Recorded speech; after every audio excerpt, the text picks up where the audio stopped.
Assalamualaikum warahmatullahi wabarakatuh. Alhamdulillahirabbil alamin. Wal aqibatu lil muttaqin. Faqad fazal muttaqun. Asyhadu an la ilaha illallah wahdahu la syarikalah wa asyhadu anna Muhammadan abduhu wa rasuluh. Allahumma sholli wa sallim ala asyrafil anbiya'i wal mursalin wa ala alihi wa ashabihi ajmain. Amma ba'du, alhamdulillah. Pada kesempatan ini kita masih diberi oleh Allah kekuatan iman, kekuatan badan, dan kekuatan yang lain, sehingga kita dapat melakukan aktivitas pada hari ini. Oleh karena itu, patutlah kita bersyukur kepada Allah Subhanahu wa ta'ala dengan memperbanyak ingat kepadanya dan selalu mentaati apa yang diperintahnya. Mudah-mudahan sholawat serta salam tetap terlimpah kepada junjungan kita Nabi Muhammad SAW yang telah memberikan kita contoh-contoh dan memberikan kita bimbingan melalui sabdanya, sehingga kita menjadi seorang muslim yang sebenarnya. Pemirsa yang berbahagia, kali ini akan saya sampaikan tentang tawadhu. Sebagai seorang muslim, jiwa tawadhu itu suatu keniscayaan yang harus kita miliki, yang harus kita kejar, yang kita impikan. Tawadhu artinya rendah hati, tidak merasa sombong setelah mendapatkan nikmat dari Allah, tidak congkak dan tidak angkuh. Lawannya adalah tinggi hati. Ya, tadi saya sebutkan sombong, itu lawannya. Itu pantangan bagi kita, tetapi rendah hati suatu keniscayaan yang harus kita kejar. Adapun keutamaan tawadhu, memang tawadhu itu adalah sifat terpuji, tentu memiliki keutamaan. Yang pertama, akan diangkat derajatnya, sebagaimana dalam suatu hadis disebutkan, at-tawadhu la yazidu illa rif'ahu fatawadhu yarfa'kumullah. Tawadhu adalah tidak akan menambah bagi seseorang kecuali ketinggian derajatnya. Oleh sebab itu, tawadhu'lah, niscaya Allah akan meninggikan derajat kalian. Pemirsa yang berbahagia, seringkali orang-orang yang berkelebihan, jika tidak memiliki keimanan, memiliki kemampuan, memiliki pengetahuan bahwa kelebihan itu dari Allah, maka akan berpeluang untuk menjadi orang yang sombong. Tentu kita sebagai orang yang beriman tidak demikian, tetapi kita menjadi orang-orang yang rendah hati, kita mensyukuri nikmat-nikmatnya, kita merasa senang karena kita diberi kelebihan oleh Allah, kemudian kita balas itu dengan bersyukur. Toh balasan kita, kesyukuran kita kepada Allah masih jauh dibandingkan nikmat-nikmat Allah yang kita terima.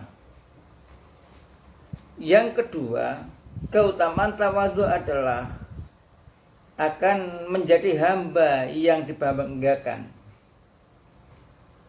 Orang yang tawadhu dibanggakan sebagai hamba Allah Subhanahu wa taala, sehingga dia pun termasuk hamba yang disayanginya.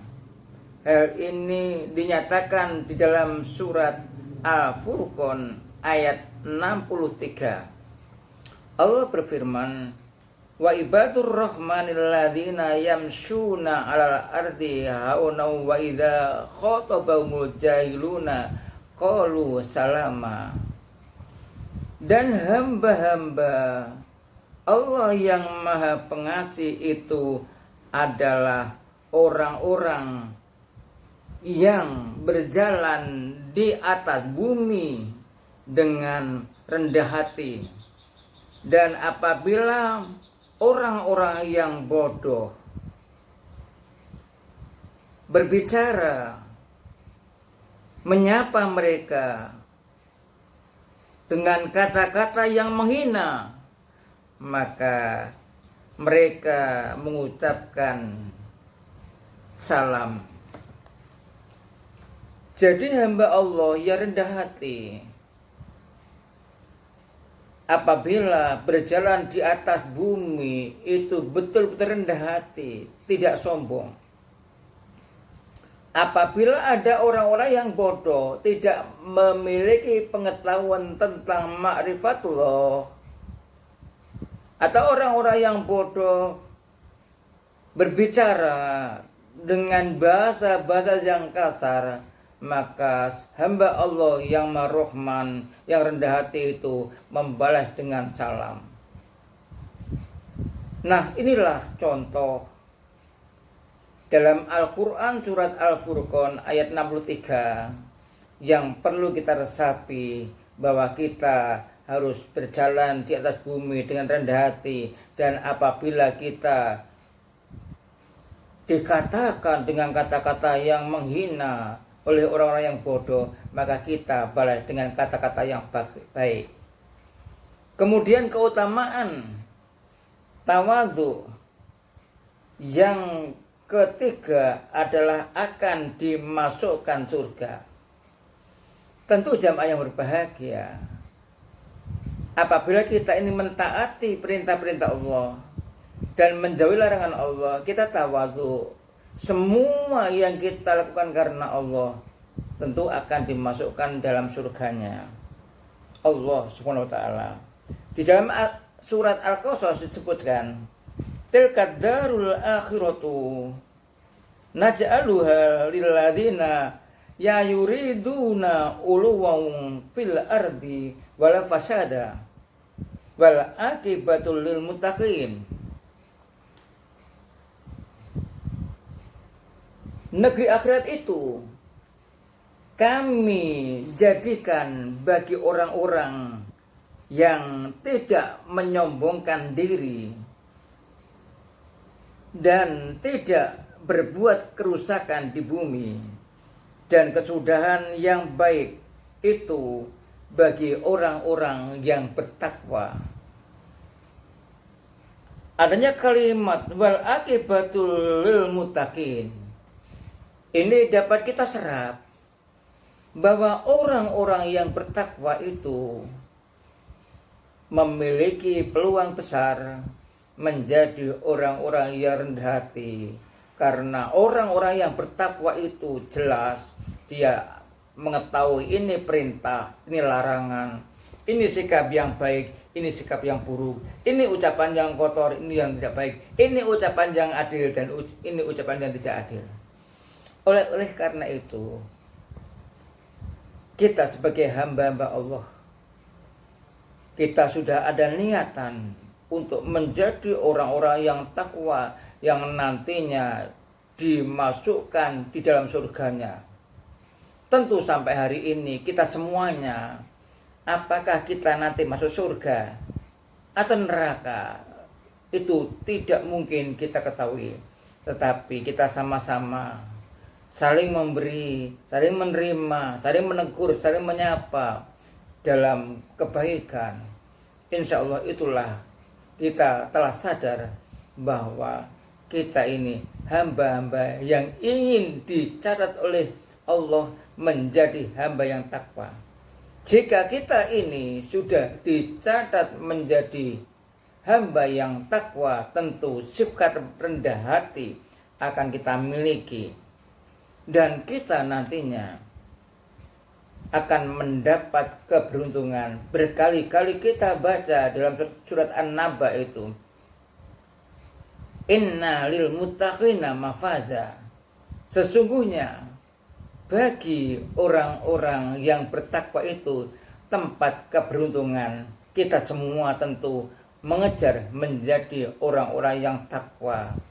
Mudah-mudahan kita semuanya yang telah mendengar pengajian di mana-mana, baik online atau offline, tidak ada lain mengingatkan kita dan supaya kita semuanya bersama-sama mendapat ridha Allah Subhanahu wa ta'ala. Demikian yang dapat saya sampaikan tentang keutamaan tawadhu. Mudah-mudahan kita menjadi orang-orang yang tawadhu, menjadi hamba-hamba Allah yang berjalan di atas bumi dengan rendah hati, dan kita tidak emosional jika ada orang-orang yang bodoh menghina dengan ucapannya, tetapi kita jawab dengan ucapan yang membawa keselamatan. Semoga kita semua mendapat ridha Allah di dunia dan di akhirat. Subhanakallahumma wa bihamdika asyhadu an la ilaha illa anta astaghfiruka wa atubu ilaik. Wassalamualaikum warahmatullahi wabarakatuh.